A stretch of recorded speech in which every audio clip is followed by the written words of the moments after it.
بسم اللہ الرحمن الرحیم، السلام علیکم۔ جھوک نیوز اسٹوڈیو میں خوش آمدید۔ میں ہوں صوبان قریشی۔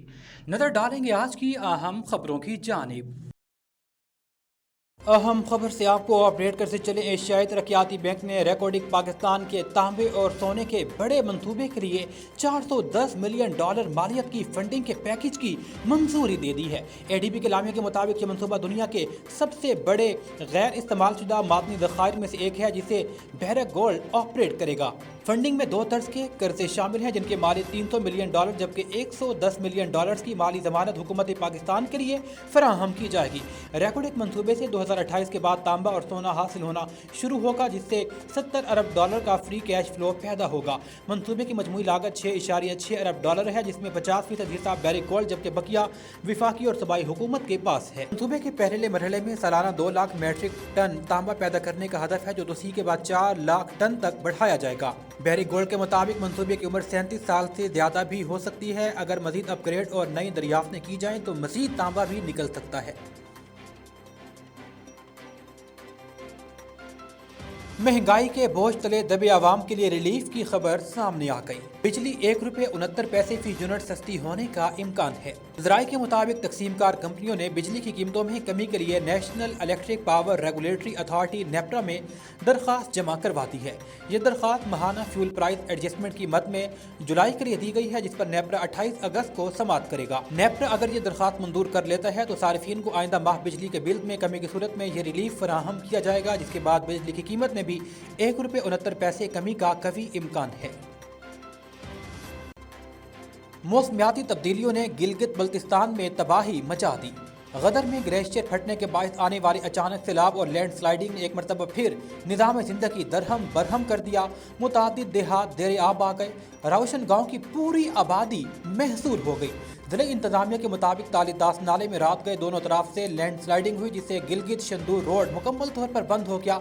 آمد و رفت معطل ہو گئی۔ ترجمان گلگت بلتستان حکومت فیض اللہ فراق نے کہا گوپس کے مقام تاریداس میں گلیشیئر پھٹنے سے پانی نے جھیل کی شکل اختیار کر لی جس کے باعث متصل دیہات شدید متاثر ہوئے۔ کئی علاقے زیر آب آ گئے۔ انہوں نے کہا کہ سیلاب سے شدید مالی نقصان ہوا تاہم تاحال کسی جانی نقصان کی اطلاع موصول نہیں ہوئی۔ انہوں نے مزید کہا کہ دریا کے بہاؤ کے رکنے سے مزید تباہی کا خدشہ ہے۔ اب تک 50 سے زائد افراد کو ریسکیو کر لیا گیا۔ وزیر داخلہ گلگت بلتستان شمس لون نے بھی تباہ کن صورتحال کی تصدیق کرتے ہوئے کہا متاثرہ علاقے میں کئی افراد پھنسے ہوئے ہیں جنہیں نکالنے کے لیے ہیلی کاپٹر طلب کر دیا گیا۔ کمانڈر FCNA کی ہدایات پر فوری طور پر ہیلی کاپٹر ریسکیو آپریشن شروع کر دیا گیا ہے۔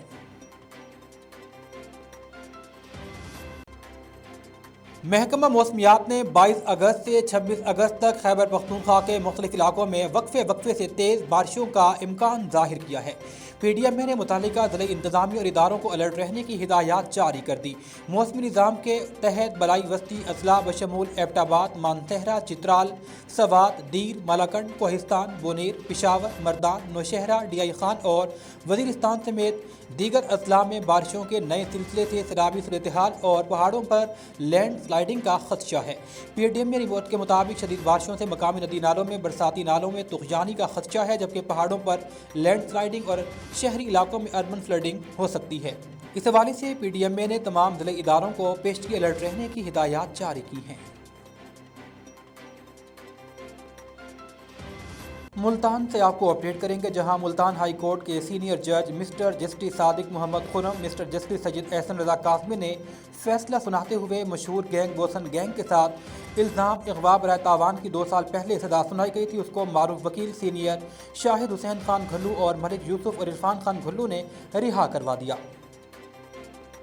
جھوک نیوز اسٹوڈیو میں فی الوقت اتنا ہی۔ ہر خبر پر گہری نظر رکھنے کے لیے جڑے رہیے گا جھوک نیوز کے ساتھ۔ اللہ نگہبان۔